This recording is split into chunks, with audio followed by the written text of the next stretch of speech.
Um, Good afternoon, everyone. I can barely see. Well, of course, we've started the Christmas holiday decorations, and so we now have our superintendent and board recognitions.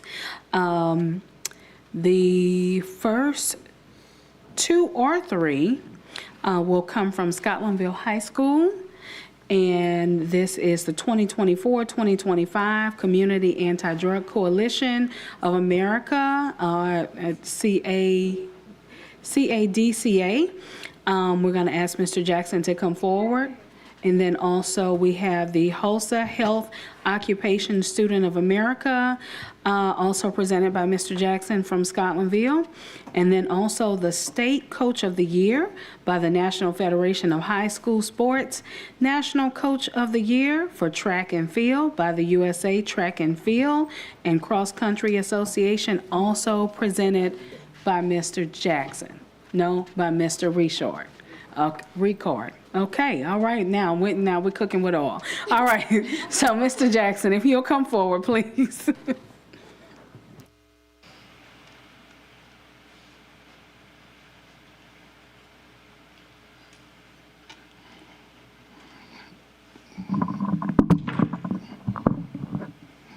Good evening, Board President Lewis, members of the board. We are proud to present to you Ms. Miracle Poche. She is the Health Occupation Student of America, or HOSA, president for Scotlandville Magnet High School. She is one of 10 students selected to the 2024-2025 Community Anti-Drug Coalition of America. This coalition of students from across the nation, and Miracle is the only student selected from the state of Louisiana. As a member of the coalition, Miracle will travel across the country participating in discussions and activities related to various healthcare opportunities, challenges, and possible solutions to health-related challenges. This helps to fulfill the HOSA mission to prepare HOSA participants to become leaders in the global health community through education, collaboration, and experience. We would also like to recognize our HOSA sponsor, Ms. LaDonna Washington. Ms. Washington is a registered nurse and our medical pathway lead. She has done a phenomenal job of moving our program forward and helping our students excel. I present to you Ms. Miracle Poche and Ms. Washington.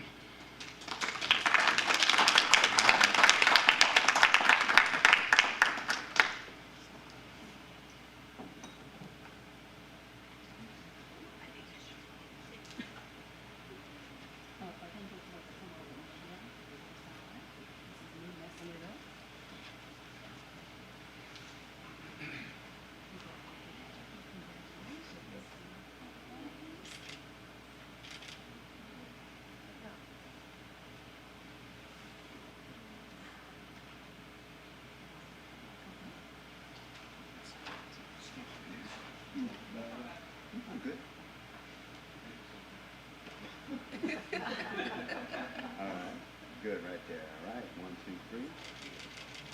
All right. Congratulations.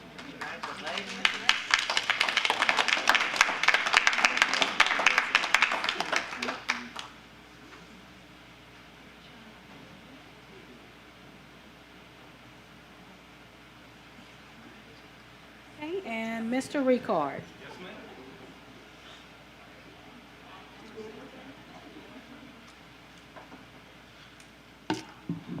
Good evening, everybody, those who are here. Thank you all for being a part of this. I have a very special honor today. We would like to recognize Coach and Miss Ursula Harris of Scotlandville Magnet High School, who's the head track and field girls coach at that prestigious high school. And before I start reading her accolades, excuse me, I just want to speak on Miss Harris personally because of the time that I had there with her. I think the coaching role and responsibility goes far beyond what you see in wins and losses and what the success rate on and off the field is. I've watched her go above and beyond for the students at Scotlandville. If a student was hungry, she fed them. If a student needed tutoring, she made sure she put her best foot forward to help these young men and women. And I watched her over a 3-year span give her whole heart and soul into that school, into those young people. And it's not a surprise that we are recognizing her for being the National Coach of the Year today because of her effort. And I think that good things happen to good people. And she exemplifies that in everything that she does. She's supportive of everything that the school has. She's just a kind person. And they say that the good person always finishes last, but this is a testament that the good people do finish first, all right? But let's talk about her accolades, because this is why we're here, right? She is the 2024 5A outdoor track and field champion for girls. She's also the Division I indoor champion for track and field as well. She was also 2023 outdoor champion, as well as 2023 indoor champion. And then we don't want to miss her 2022 5A outdoor championship as well, all right? That's the team success. This is her individually. In 2024, she was named the USTFCCCA Louisiana Girls Coach of the Year. She was also in that same year named a national by the USTFCA National High School Girls Track and Field Coach of the Year.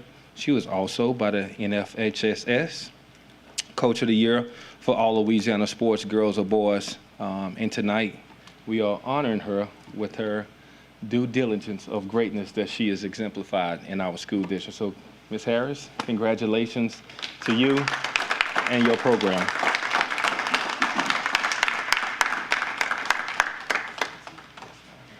Miss Harris, he's being professional.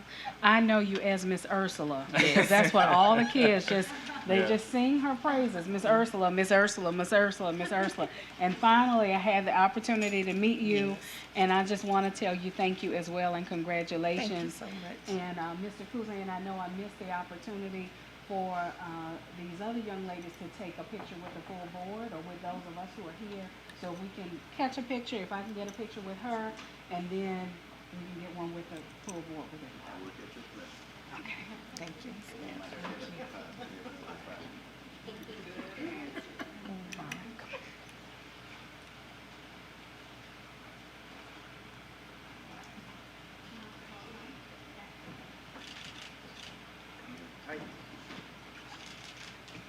I want in. Yeah. Come on.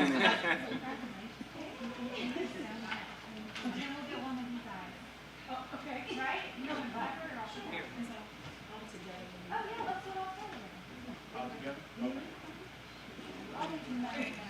Marsh.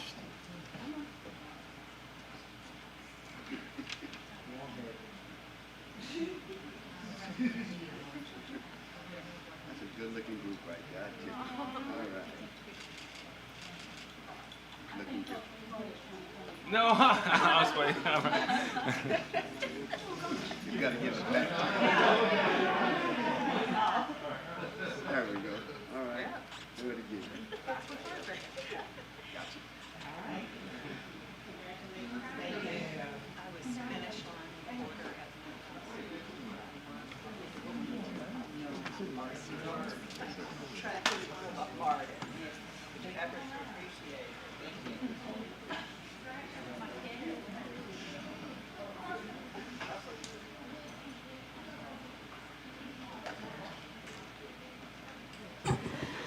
Okay, we have one more recognition this afternoon, and this is VIPS, Volunteers in Public Schools, Partner for November, and we want to ask Ms. Miller to come forward. Thank you. Good evening, everybody. Thank you so much for having us. I'm Haley Miller, the VIPS Volunteer and Community Partners Director. It is with immense gratitude and appreciation that we recognize the extraordinary contributions of Unum Insurance to our community. Unum has demonstrated a profound commitment to enriching the lives of our children and strengthening the educational experience here in the East Baton Rouge School District.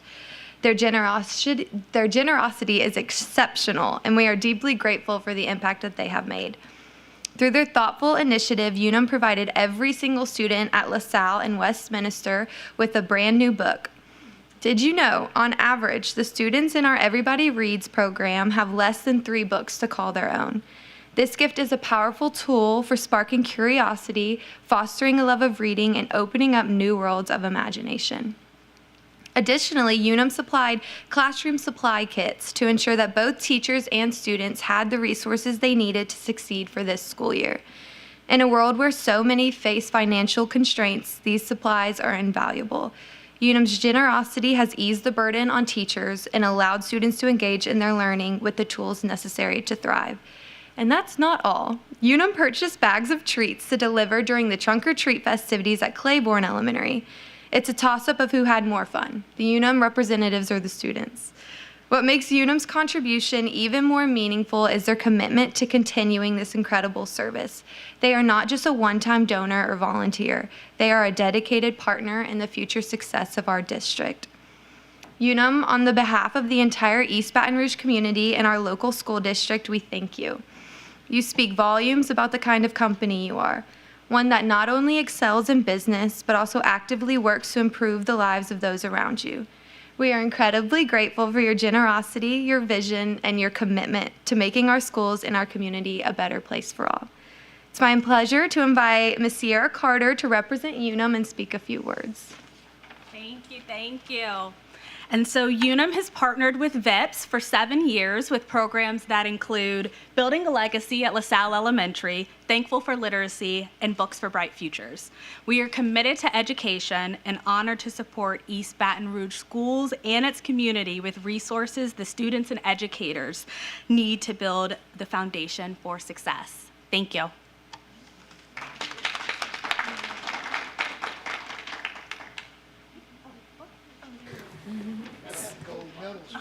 Oh, we got to change. This stuff over here. So Mr. Cruz,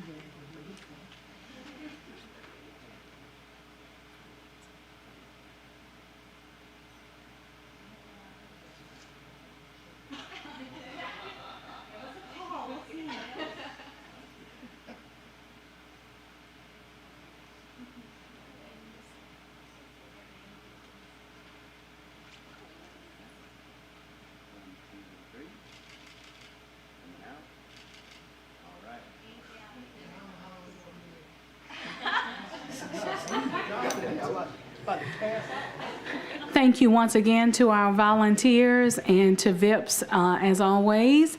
It is now 4:43. This concludes our recognitions for the afternoon. We will officially begin our school board meeting at 5 p.m. Thank you.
Good afternoon, everyone, and welcome to the regular meeting of the East Baton Rouge Parish School Board.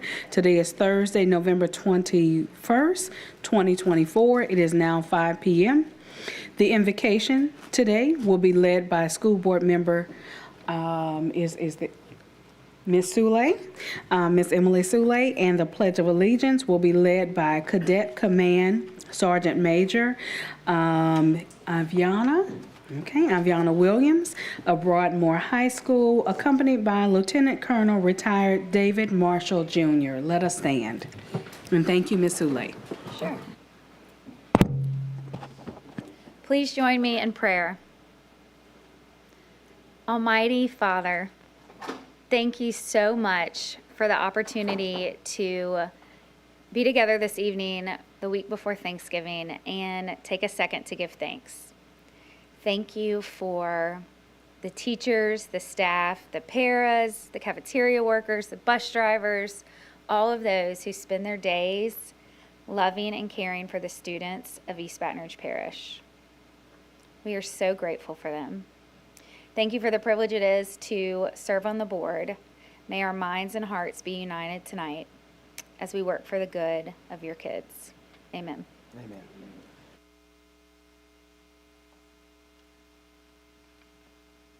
Madam President, Superintendent Lamont Cole, board members, and fellow citizens of East Baton Rouge School District. It is my honor and privilege to introduce Cadet Command Sergeant Major Aviana Williams. Cadet Williams is a senior at Broadmoor Senior High School and is the daughter of Joanne and Curtis Greenlee. She is a member of the Porchy Club and girls basketball team. Cadet Williams has a 3.0 GPA average and continues to improve in her academic studies. She embodies the cadet creed through unwavering dedication, honor, and integrity. Cadet Williams leads by example, prioritizing self-discipline, service, and excellence in every endeavor. Her commitment to the ethical leadership inspires peers and strengthens the entire Broadmoor community. After graduating from Broadmoor Senior High School, Cadet Williams plans to pursue a Bachelor of Arts degree in theology from the University of Louisiana at Lafayette, deepening her faith and preparing for a future of service, leadership, and spiritual guidance. Ladies and gentlemen, here to lead us in our Pledge of Allegiance, I present to you Cadet Command Sergeant Major Aviana Williams.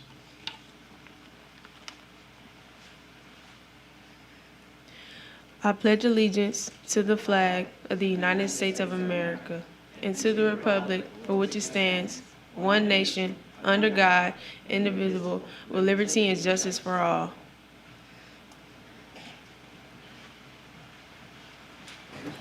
Please remain standing, yes. I'll present you with a Superintendent's Medal. Thank you for representing Broadmoor and for continuing the strong tradition of the JROTC at Broadmoor.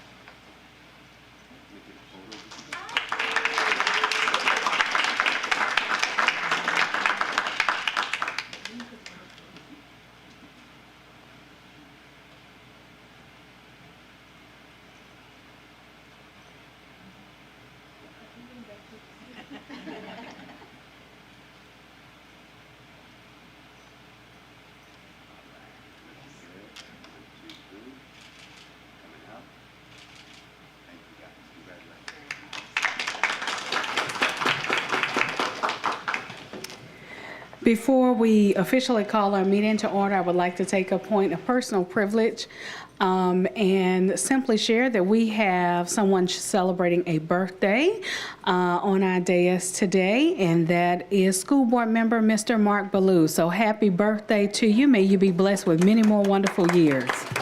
Thank you. Thank you very much. This meeting is now called to order. We will now have a roll call. District 3, President Powell Lewis. Present. District 9, Vice President Martin. Present. District 1, Mr. Blue. Here. 2, Mr. Lannis. District 4, Ms. Stewart. Present. District 5, Mr. Lewis. Present.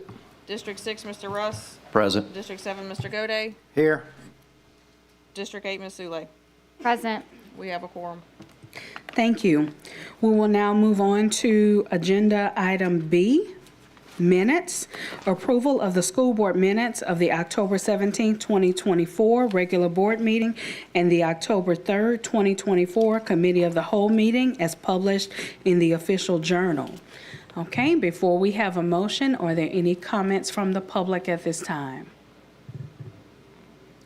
Okay, seeing none, if we will entertain a motion. Is there a motion on the floor? It's been moved by Mr. Russ. Is there a second? It's been seconded by Mr. Lewis. Comments from the board at this time? Okay, seeing none, we will entertain a vote. Please vote.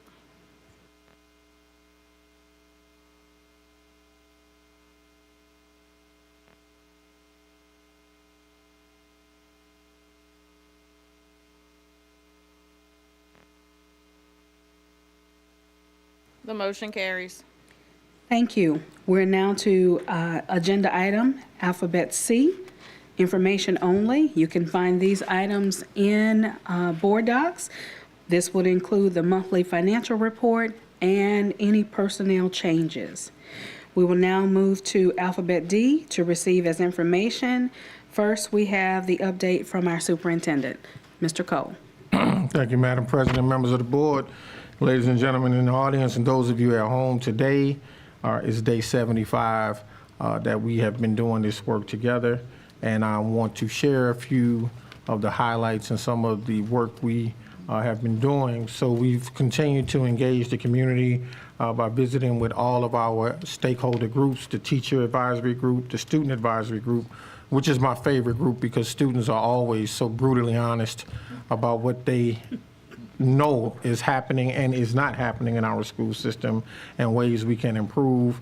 But meeting with principals and assistant principals, as well as had an opportunity to spend some time with the J.K. Haynes staff earlier this week. As well, we engage in community discussions. I had an opportunity to have a fireside chat at the Change Makers event earlier this week. We spoke to the parents at J.K. Haynes, and then had an opportunity earlier this week to be with all of the folks from the workforce development around the state. As you all probably are aware, the state has changed some of the schools, the way the school systems are going to be graded in terms of their workforce development initiatives. And so we got an opportunity to sit with districts and talk about what we're going to be doing in Baton Rouge, working with our business community, as well as some of what they're going to be doing, and then had an opportunity to sit with some BESI board members to talk about workforce development and career readiness when young people graduate from high school. Thus far, we visited 73 schools of our direct run schools, and I'm extremely delighted about the work that is happening in our schools. We've had some relocation of central office staff, meetings across school sites, and then we met as I reorganized our leadership team to include a member from every department in our school system to meet once a week so that we can be in alignment around what's important for the district, who is working on what priority work, and how we can better assist and support each other. Mr. Rust, as you are aware, because you visited us a couple of times, we try to move these meetings around and meet at schools, so not only after we meet, we can be in classrooms as a district team providing support and feedback to schools around what we see.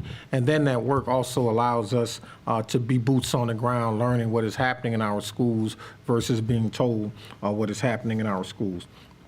One of the things we've continued to do in our efforts to bridge some of what hasn't been happening and what needs to happen is our comprehensive data analysis. We are directly working with a financial consultant. I'm sure many of you have been contacted by the budget consultant, and we're working with her to streamline and advance some of our budget processes and our financial processes.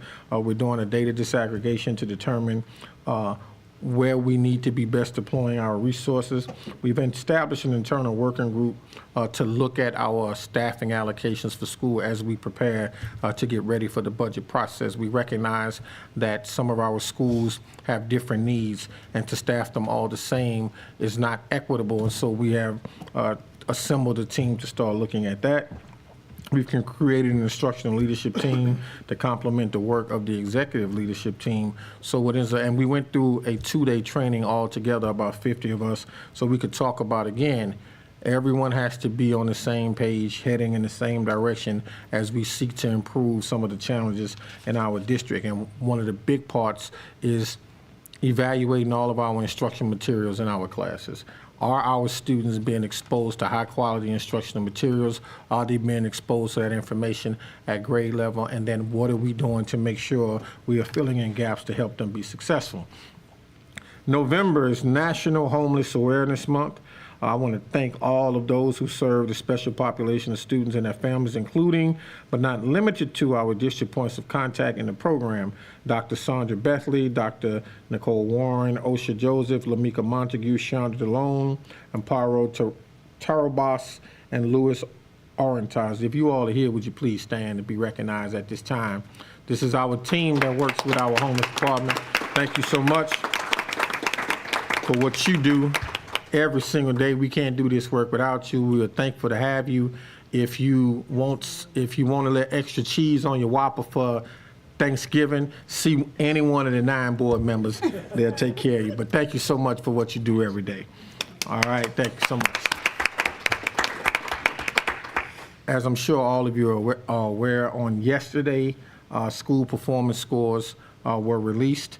We are going to have an in-depth presentation about our school performance scores next month because the scores were embargoed up until yesterday, and we are still disaggregating the data to provide you with the latest information relative to our school performance. Where have we made gains? Where have we gone backwards? Where have we shown growth? And where we need to spend our time addressing the needs of the district. While I'm happy to report we earned 1 point and we are 70.1, we still have a lot of work to do because ultimately we still in our district have DNF schools. And we can never be satisfied, and I will never be satisfied until we just have 0 DNF schools. And we have to make decisions around how do we identify where our students aren't being successful, and then what are we going to do using research-based strategies to meet them at their point of academic need and help them grow.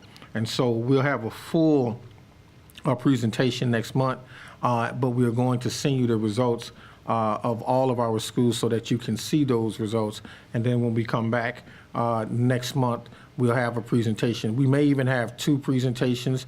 One, we'll talk about the overall performance at the CAL, and then perhaps at the board meeting in December, we're going to talk about our subgroup information and really dig deep into what we need to be doing to address the subgroups and where we identify some of the weaknesses. So that will be next month. And then we're still expanding the partnerships and developing long-range plans to develop continued commitments to restore our student outcomes. Always early childhood is an opportunity, the high school graduation and the graduation profile and what's to be expected, and then right-sizing and elevating instructional programming in our school.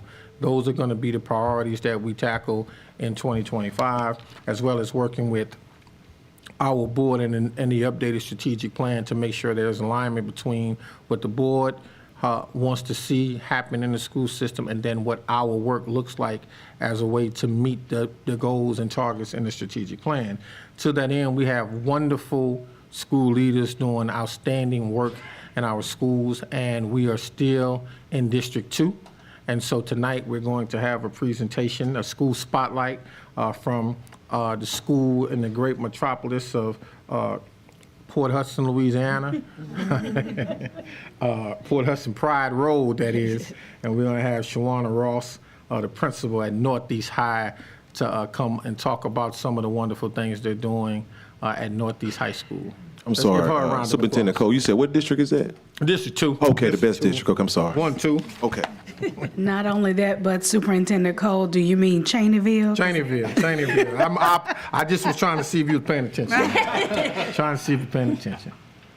Well, good evening, everyone. I am the proud and humble principal of Northeast High School, the home of the victorious Vikings. And I just thank you for the opportunity to speak on behalf of my wonderful school tonight.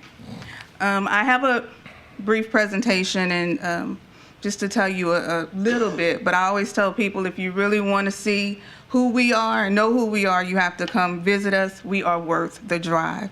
So our theme this year is level up, because there's always room for growth, and we are specifically trying to level up when it comes to our pride, school pride, positivity on the campus, and of course our academic progress. We are small but mighty, with a total of 302 Vikings in grades 7 through 12. Regardless of the size, we make sure that each student feels valued, and we know most of them by name. My staff is there. We work together very hard to make sure our students have what we need, or what they need. We have career pathways that we're very proud of, and they include agriculture, architecture and construction, and business management. We're looking forward to getting our culinary arts department back up and running, and we also have a growing arts department where our students are learning more about broadcasting. And my instructor got his drone certification over the summer, so we're excited about that as well, to open new doors, as well as very proud of our JRTC program. The next slide should be some of, I was a little nervous because I prepared this before the scores came out, but I'm a woman of faith, and I knew that we would pull through. We remain a C campus. We have maintained that C. Our score went up slightly, but we're very proud that students are not only graduating, but they're graduating with the skills that they need to be successful, and we are making progress each and every day, one student at a time. Most of, at the bottom you see about our IBCs, and so those students are leaving our campus equipped for college and careers, and we're extremely proud of the growth in that area. And then a wonderful part of our campus that I love to peek out and see the growth is within our ag department. And right now our students are very excited because they've used all types of skills to grow, plant, grow, and they started cleaning the greens and all the different things, but they're increasing their writing by journaling about what they see. So the ag program is expanded beyond the ag classrooms, and those students are bringing some of those wonderful skills into the core classes as well. And then last but not least, we try our best to stay connected. So we have a newsletter to keep everyone aware of what great things are going on in Northeast in our school app. I encourage everyone to download it. Every day you'll get an alert at 6:01 to tell you what's going on the next day in Northeast. And we have my brag board attached to it. So there are so many amazing things that are going on, and we try to be transparent about those great things, and it's linked into the school app. So thank you for the spotlight. I encourage anyone who wants to know more, you don't need an appointment, you don't need to schedule. If you drive way out there, we're gonna make time for you. And I'm very proud of it. I cannot do what I do without my team, my students, hardworking students, my parents, and everyone who's supporting us each and every day. So thank you for the opportunity to talk about us, and come see us. Thank you very much, Ms. Ross. I went and visited the school a couple of weeks ago and spent a half a day with Ms. Ross, and I can attest that there are amazing things happening, and I'm excited to see the animals outside, and it's just amazing. And it was a beautiful day, so it was a nice drive going up. I have been on a campaign throughout our district encouraging our employees to treat each other with kindness and treat each other with respect, and just do the right thing. And when we make mistakes, and when we have not done the appropriate thing as it relates to working with each other, I have been saying treat people right. And how fitting is it that we talk about just simply treating people right. We can be harsh on the issue or the situation, but we don't necessarily have to be harsh on each other. So with that being said, I want to wish everyone a very, very happy Thanksgiving. Be very, very thankful that you are here to see Thanksgiving. Every day is a good day. If you don't believe that, try missing one. You'll catch that on the way home. and and enjoy yourself. Treat people right. Be kind. Because one thing about this life, nobody gets out alive. So while you're here, enjoy yourself and focus on the good. Happy Thanksgiving, and Madam President and members of the board. That concludes my report. Thank you so much. Yes. Okay. Mr. Lannis. Principal Ross, could you stand up for a second? I'm sorry, I didn't want to put you on the spot, but I would be remiss because we're talking about District 2, and I must say, for the amazing things that are going on and throughout the Pride, Port Hudson area or Cheneyville area, I have not been as attentive as I needed to be.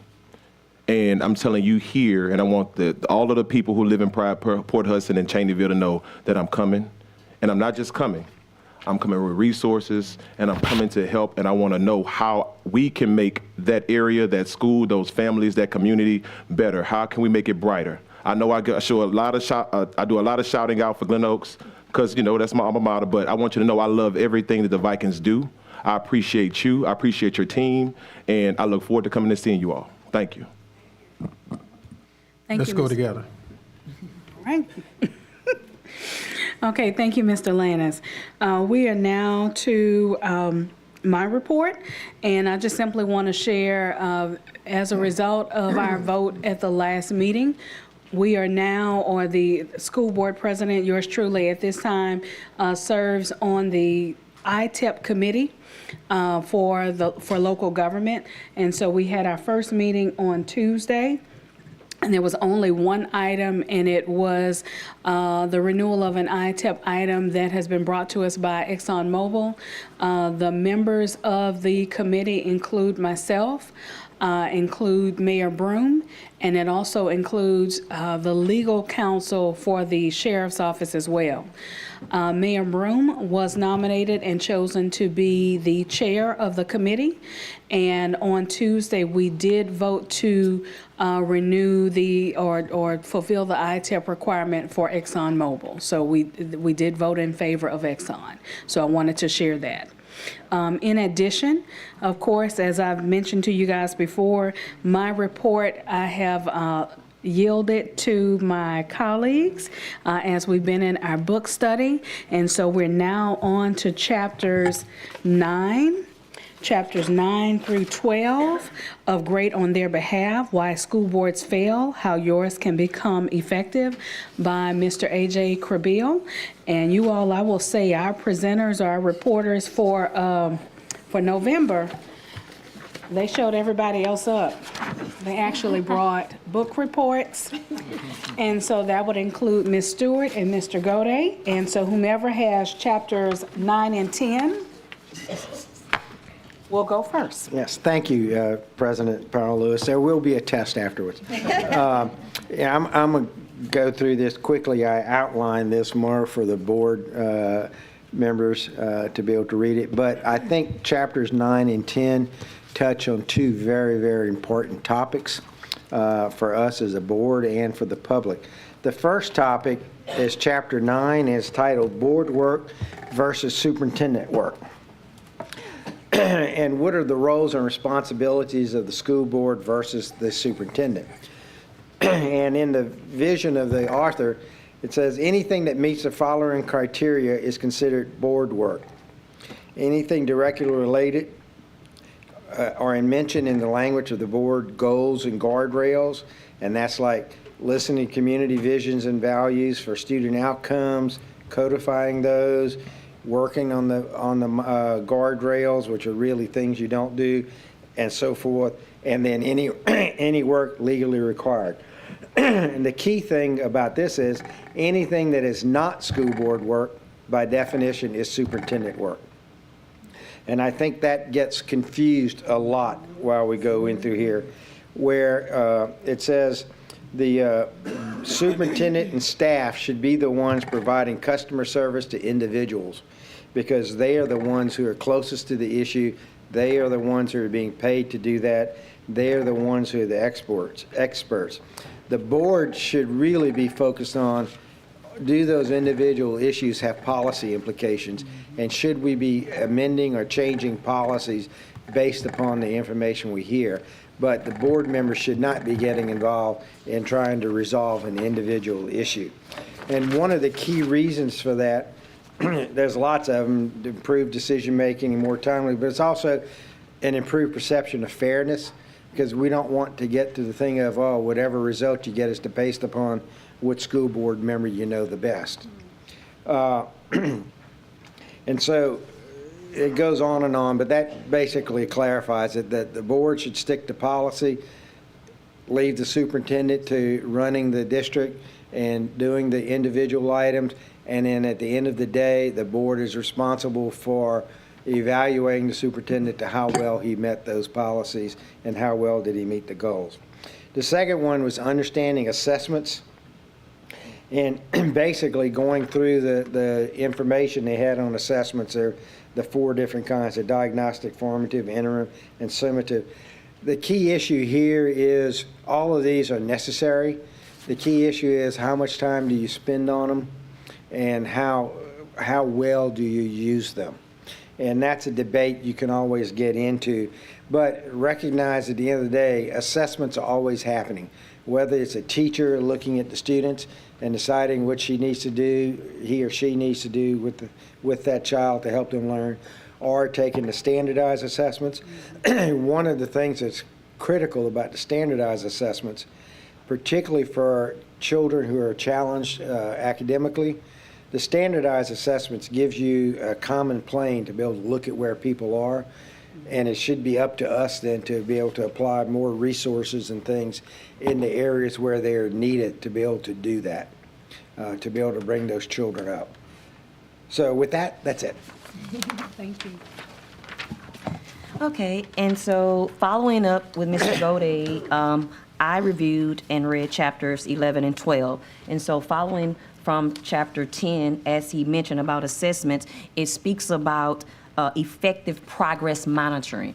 And so in that chapter, it discussed a continuation of improvement in the classroom, in the boardroom, and basically guidelines, monitoring guidelines.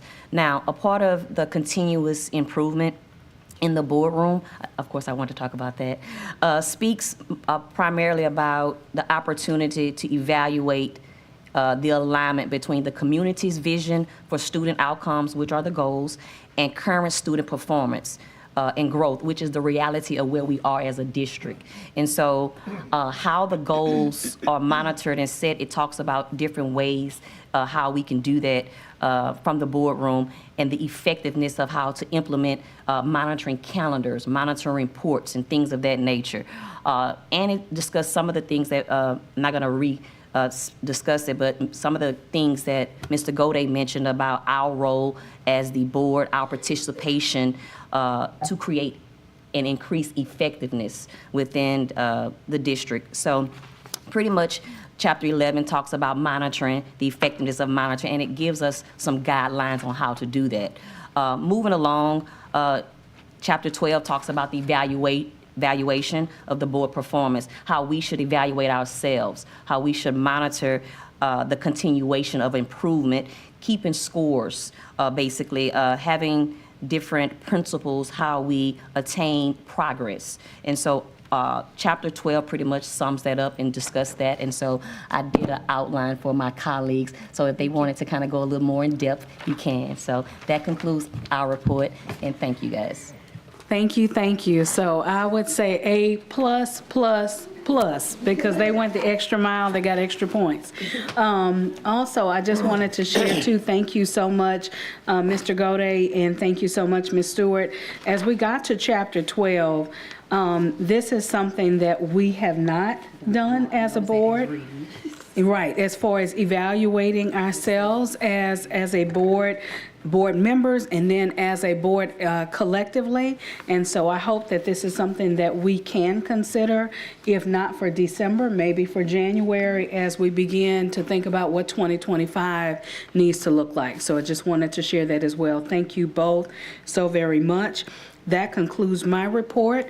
We will now move to Alphabet E, reports from board appointees to committees and agencies.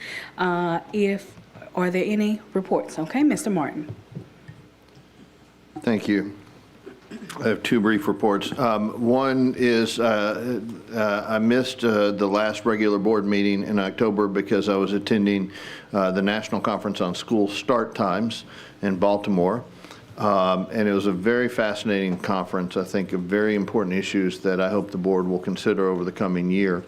There's a substantial body of research, and the people presenting at this conference were full professors at Harvard Medical School, and people who have spent the last 20 years, other doctors and professionals who spent the past 20 years studying sleep cycles, circadian rhythms in adolescents and younger children, and the impact that that has on their ability to learn. And what the research universally shows is that adolescents, basically their circadian rhythm is shifted from the rest of us. It's not just your teenager or my teenager that doesn't want to get up at 6 o'clock in the morning. It's literally every adolescent. Can't do that because their body chemistry, their circadian rhythm cycle is shifted from everybody else. So they're not really ready or able to go to sleep until like 11 o'clock at night. All of you know this, right, that have had teenagers in your house. It's not that they're being resistant or defiant. Their body's not giving them the signal, go to sleep. And so it'd be like taking you at 7 o'clock and say, go to sleep. Now, some of us might want to do that, right? But still. And so what the research shows is that when you force these kids to get up at 5 o'clock in the morning, 5:30 in the morning, because they got to be out the door to catch the bus for 6 or 6:30 because they got to be at school at 7:05, which is how early some of our high schools start, they are not going to have had 8 hours of sleep. Their body will not allow them to have had 8 hours of sleep that night. And so we're basically guaranteeing that the first 2 or 3 hours in the morning, our children are going to be sleep deprived. And they are not, just like us, when we don't get enough sleep the night before, we have a hard time focusing at work, right, or at life. We're putting these kids and saying, now, hey, you got to learn English. You got to learn algebra, geometry, even though you're half asleep. Because for the last half of the school year, you've only averaged 5 or 6 hours of sleep at night, because that's what you're biologically capable of doing. And so when a number of districts, and it's an increasing trend across the country, are shifting to later start times particularly for high school. Elementary school kids, they're fine. They can in fact be ready and mentally capable of functioning at 7:30 in the morning or whatever. It's the adolescents that can't. And a lot of the kids, as we've discussed at length in the 2 years I've been on the board, live in very stressful environments, right? They have a lot of stressors in their life. And when you add on top of that stressor chronic sleep deprivation, they're certainly not going to perform well. And so what the research shows is that when districts have adopted later school start times, significantly later school start times, like 8:30 or 9 o'clock in the morning, they get a little bit of boost in the grades and whatnot. The community as a whole sees a significant reduction in auto accidents, in teen suicides, and in other significant mental health issues for our teenagers. And so this sleep deprivation that we really force on them by these early start times that we have, and Louisiana has on average the earliest high school start times of any state in the country. So I'm going to be urging us to look very closely at the next 5 months at this to see if we can, if this is something that the community agrees with us we should do. Explain and educate the community more, because look, it's not without challenges, right? Everybody's got teenagers that they hope that they need to stay home in the afternoon and watch their baby brother or baby sister when they get home from school and whatnot. Other districts have done this and have found ways to overcome this so our learning can be effective, right? We're not just cramming in instructional minutes, but we're having effective instructional time. So I hope we do that. Another brief announcement. As some of you know, my colleague Shoshone Stewart and I are both members of the Baton Rouge Rotary Club. And on December 11th, Superintendent Cole will be speaking at the Baton Rouge Rotary Club, giving an update on his first 100 days as superintendent. And so, colleagues, you'll be getting an email shortly, but Ms. Stewart and I and the school foundation would like to invite all of you to come and attend that. The foundation will be picking up the tab for y'all to come if you're able to come, and we'll have a table reserved for us. So please consider doing that. And that is all I have. Thank you, Mr. Martin, and thank you to the foundation. Mr. Gode. Yes, thank you. I have an update from the junior achievement side. Junior achievement, you can see a picture up here. Thank you, IT department. Picture up here. We did a ribbon cutting at the Jewel Newman Center on Wednesday, October 30th. Excuse me for a moment, Mr. Lanus, and that is in District 3.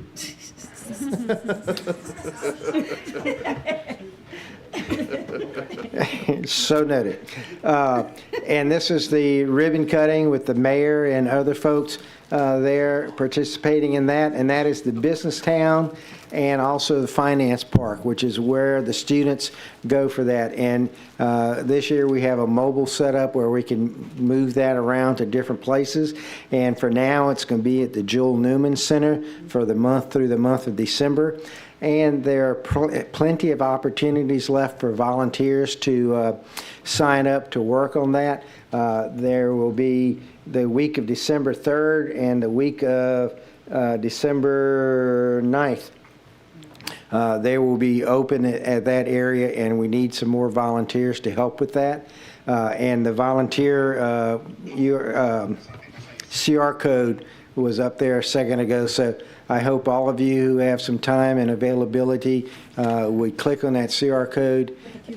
Could you put the code back up, please? There you go. So anyone who wants to volunteer for a couple of hours at JA, or I think they run generally from 8 to 1, but I don't think you have to be there the whole time. But we'd love to have you there to help us out, because it's a wonderful opportunity not only to be with the kids, but to really see what JA does and how useful it is to our children. Thank you. Thank you. All right. We appreciate that, Mr. Gode. And Ms. Sule or Mr. Russ? Okay. So I was able to attend this past week along with Board Member Sule, the Excel in Ed conference in Oklahoma City. So we were there for about 3 days, and I'm going to be brief, but just give you a little highlight of some things that I picked up and learned. So I was able to attend some strategy sessions, which were like smaller panels that we were able to participate in and ask questions as needed around early literacy, accountability, declining school enrollment, and chronic absenteeism, which I found all had really great helpful information to get not only perspective on what's going on in other states in education, but also learn some things about what's going on in our state in education, because our state superintendent, Dr. Brumley, was there presenting in 2 of these, and I actually got a little bit better insight into some of the measures that we've taken in Louisiana around accountability and early literacy, and learned that some of the policies and the steps that we're taking as a state are actually at the forefront of those improvements. And so real happy to learn about those things. We heard from 3, 4, 5 different keynote speakers with a lot of great information. And some of the takeaways I got from the conference is that a lot of the problems that we have in our district are not unique. They're problems that we were facing across the nation and in multiple different states, not just in the South, but all over the place. I learned that we have a big opportunity to improve our relationship as a school system with LDOE. I learned that also, as I had mentioned, that we're leading statewide as a state in Louisiana on initiatives around literacy and accountability policies. So it was a great opportunity to go and rub shoulders and talk with other people that are policymakers and superintendents and advocates in education. And there was actually a lot of people from Louisiana there. So I got to talk to a lot of people about our school system as well while I was there, and had a great time, and also got to hang out with Board Member Sule. Yes, so I was also at Excel and Ed in Oklahoma City last week and attended many of the same seminars that Board Member Russ did. And one of the biggest takeaways that I am bringing back, and actually have already started some emails with Superintendent Cole about, is Louisiana has some amazing policies at the state level. And one of the things that many of the superintendents that shared at this conference said was the policies are great, but it's getting it to the local levels, to the actual school boards, that sometimes there can be some breakdowns there. And many of the speakers were talking about these amazing policies that Louisiana has in place. And so I really want to spend some time in the coming months to make sure that our local district is using what the state has put in place to its fullest, especially with this being in the capital city and so close to the state office. I want to make sure that we are using the resources that they're providing, implementing the policies they have in place. Also got to spend a good bit of time learning more about the science of reading and meeting some of the curriculums that are implemented in it and how they're doing that. And so I'm just really excited about 2025 and getting to continue to help our students grow in these ways. Thank you. Thank you. You all, I'm very appreciative of all of the professional learning that has taken place. I hope that our communities are paying attention, that we are trying to learn all that we can so that way we can continue to grow as a board and as a district and be able to support as much as possible. So thank you once again to all of my colleagues who have reported today. All right, we will now proceed to alphabet F, unfinished business. Item F1, amended policy, EFA, Internet Safety and Network Use. Consideration of a request for the approval of the amended school board policy and related matters, EFA, Internet Safety and Network Use. Are there any comments from the public at this time? Okay. Okay. Okay, and no online comments. Okay, and are there any comments from the board at this time? I believe we need a motion now. Okay. All right, so Mr. Martin, are you providing the motion? I move that we approve amended policy EFA, Internet Safety and Network Use. It has been moved by Mr. Martin and seconded by Mr. Lannis. And again, comments from the board at this time? Seeing none, we will entertain a vote. Please vote.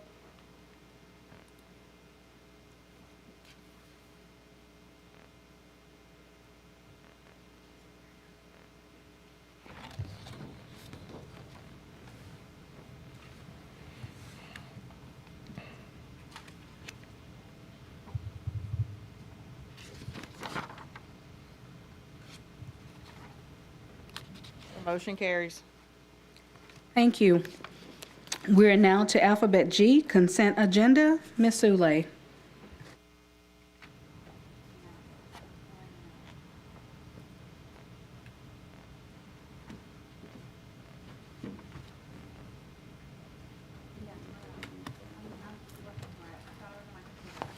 Okay.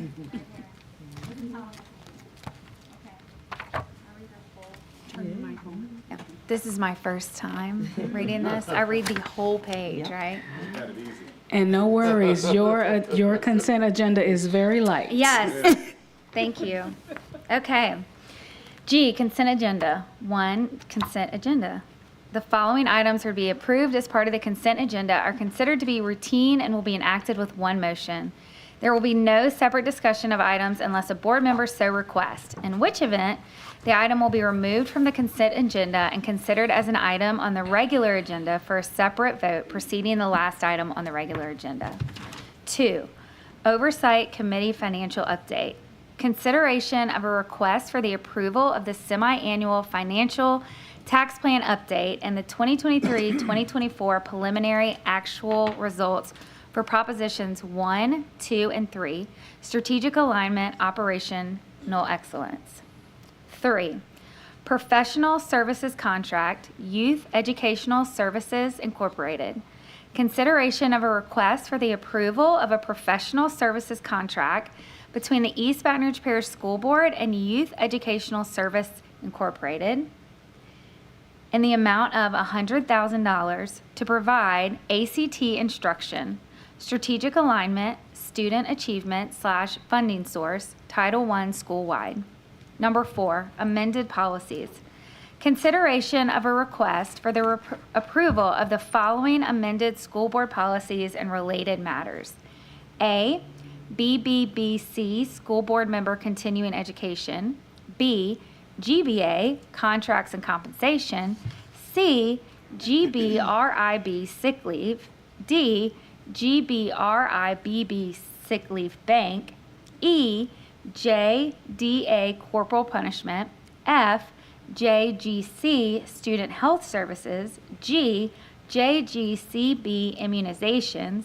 H, JGCD, Administration of Medicines. I, JGCDA, naloxone. Number 5, litigation. Consideration of a request for the approval of the recommendation from Gwen Shamlin, General Counsel, EBR PSB, in the matter of Leonard Briscoe and Danielle Briscoe, individually and on the behalf of their minor child, versus East Baton Rouge Parish School Board, docket number 718214, Section 26, 19th Judicial District Court, Parish of East Baton Rouge, State of Louisiana, and to provide for related matters.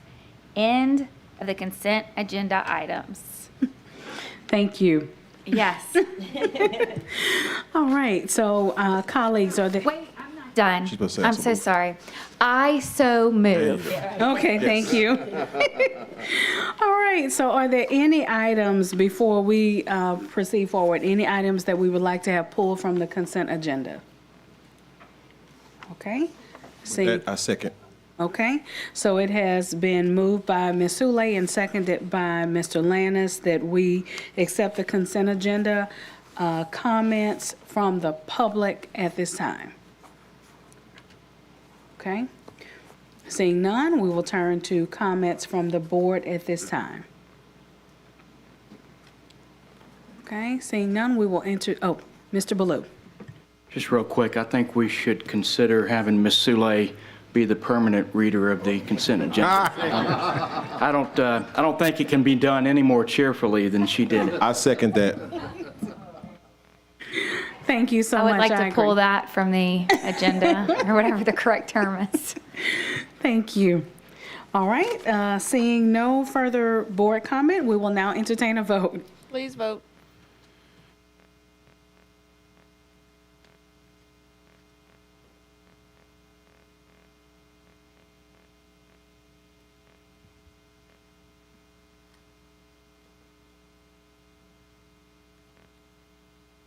The motion carries. Thank you. We are now to alphabet H, new business. H1, student expulsion, discussion, consideration of a request to appeal a student expulsion. Okay, comments from the public. Ms. Matthews. Ms. Matthews.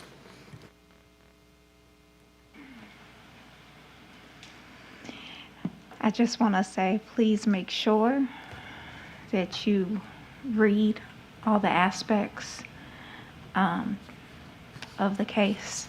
I have seen this board look at things and take into account for different cases and rule in the best interest of the child. And I do appreciate that on behalf of this board. I have no idea what this case is, but make sure you rule in the best interest of the children. Thank you. Thank you, Ms. Matthews. Seeing no further public comment at this time, comments from the board? Okay, Mr. Shamlin, you had, okay. It's just a reminder, this is the board making a decision to hear this matter potentially fully in December. It only requires a motion and a second, no vote of the board. Okay. Thank you. Okay. Seeing no further board comment at this time, then we will So you're going to ask the board if they've had a chance to review the record fully? Thank you. And is there a motion and a second to hear this matter fully at the next regular meeting of the board? Well, thank you so much, Mr. Shamlin. He normally gives me a script. I don't have my script today. I do apologize. Okay, so has everyone had the opportunity to review the case at this time? Okay. And then, okay, so is there a motion to hear the item? Okay, seeing none, we will move forward. Thank you. Okay, the next will be alphabet H2, appeal hearing, student expulsion, request to appeal a student expulsion. Is the wording the same or different, Mr. Shamlin? No, ma'am. This is actually a hearing. Okay. And so the board will be voting, if needed, to go into executive session to discuss the matter.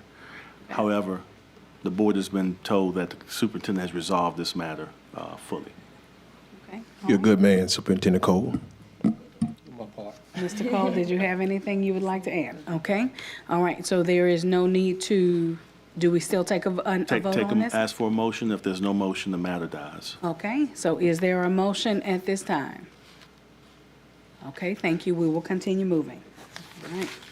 The next would be H3, appeal hearing, student expulsion. Mr. Shamlin, is there additional detail in regards to this as well? No, ma'am. It's the same process. Okay, all right. So request to appeal a student expulsion. Is there a motion? This one's also resolved? Yes. Okay. Okay, all right. So seeing none, we will continue moving as well. And we are now to organizational items, announcement of meetings. Mr. Russ. All right, I didn't even know I had this. Committee of the Whole to be held on December 5th, 2024 at 5 p.m. in the Central Office Boardroom. Regular meeting to be held on December 19th, 2024 at 5 p.m. in the Central Office Boardroom. Okay, before we proceed to the adjournment, I just want to take a moment of personal privilege to wish everyone a very, very happy Thanksgiving. I hope that you all remain safe. Also, we know that we are now to December. Next month will be December, and that will be our meeting that will end the year. You all, I know that Ms. Arman would love to hear me say this. I want to encourage everyone to come wearing your ugly Christmas sweater. Ooh. In December, on December 19th. This will be the time that we will culminate our book study. And so we will hear from Mr. Russ, and we will hear from Mr. Lewis. And I believe that we will also hear from Deputy Superintendent and Superintendent Cole, so Deputy Superintendent Smith and Superintendent Cole as well. And you all, just as I mentioned to you before, the author of the book has agreed to join us virtually in January, so we'll get a chance to hear a little snippet from him as well. So that concludes all of my announcements. Can I get a point of personal privilege before we go? Sure. I'm sorry. While I cannot tell anyone who to vote for, I just want to remind us that early voting is upon us. Please make sure you express your democratic right and go out and make sure that you cast your vote. Early voting starts this Saturday, ends next week. Make sure you do so before you eat some turkey. It starts tomorrow. Tomorrow, excuse me. Okay, thank you. I move we adjourn. Thank you. Have a good night, everyone.